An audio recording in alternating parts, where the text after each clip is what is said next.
Dans cette vidéo, découvrez quelles sont les 6 étapes pour vous créer le processus parfait à envoyer au sous-traitant parfait. Avant d'aller plus loin, je vous invite à regarder la vidéo d'hier dans laquelle je vous partage quel est l'intérêt de créer et de documenter des processus par rapport à votre activité, même si actuellement vous êtes seul ou dans une petite structure. Avant d'aller plus loin, je vous invite à télécharger votre formation offerte 5 jours pour augmenter mes revenus et mon capital bonheur. Toutes les informations se trouvent dans la description de cette vidéo ou bien il vous suffit de cliquer sur le lien qui vient d'apparaître en haut à droite de cette même vidéo. Première étape, ce sera de détailler quels sont les objectifs de vos processus. Par exemple, enregistrer une vidéo, l'objectif ce sera d'avoir les rushs pour réaliser le montage vidéo. Le processus montage vidéo, l'objectif ce sera d'avoir une vidéo finie, prête à publier sur YouTube ou Instagram TV. Vous voyez, l'idée c'est de pouvoir détailler objectif par objectif quels sont les processus que vous allez devoir mettre en place dans votre activité. Deuxième étape, c'est de découper étape par étape quelles sont les tâches que votre sous-traitant va devoir réaliser.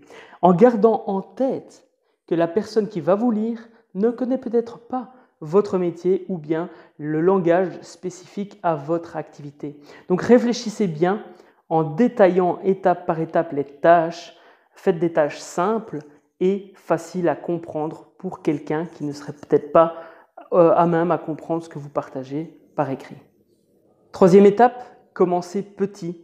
Réfléchissez aux tâches qui sont chronophages, ces tâches qui vous bouffent énormément de temps et qui pourtant ont une valeur ajoutée pour votre business. Par exemple, la publication d'une vidéo YouTube pour pouvoir après faire un appel à l'action vers une page de capture qui va vous permettre d'avoir de nouveaux leads, de nouveaux clients potentiels.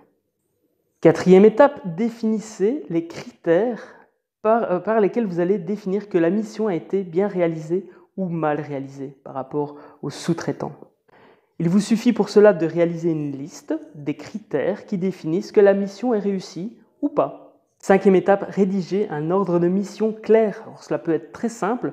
L'idée, c'est de pouvoir reprendre les critères que vous avez définis dans l'étape 4 et de pouvoir expliquer à la personne ce que vous attendez d'elle. En gardant évidemment en tête que la personne ne connaît peut-être pas votre métier.